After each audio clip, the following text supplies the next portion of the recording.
Every year, the whole world celebrates the end of the year in December and the beginning in January. But did you know that December actually means 10?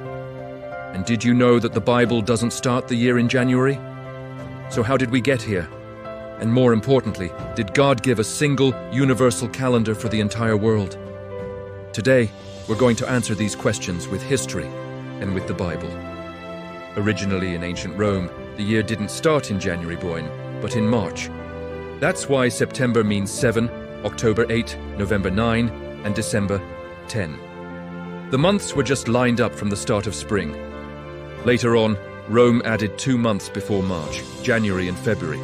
This shifted all the months, but the names were never changed.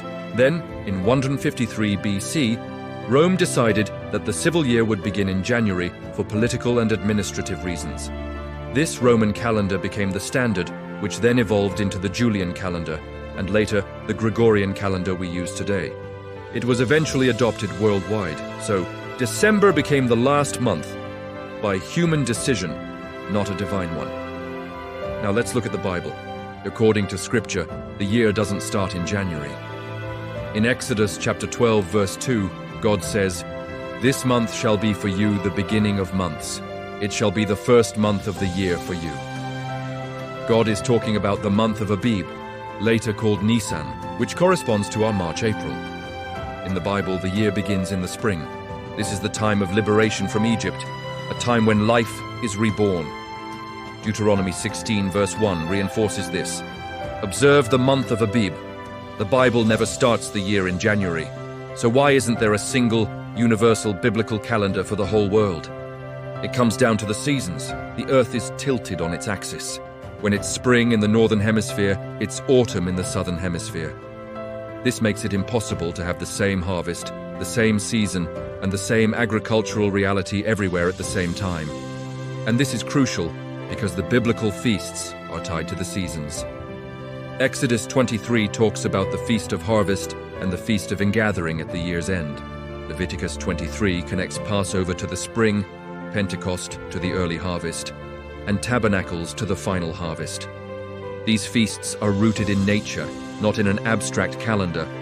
They were given to a specific people, in a specific land, with real seasons. Therefore, the Bible doesn't provide a universal calendar to be imposed on all peoples of the earth. As Jesus said in John chapter 4, "The hour is coming when you will worship the Father, neither on this mountain nor in Jerusalem." Worship becomes spiritual, not geographical. So, how should a believer approach this? The Bible allows us to use the civil calendar to live in society and mark administrative time.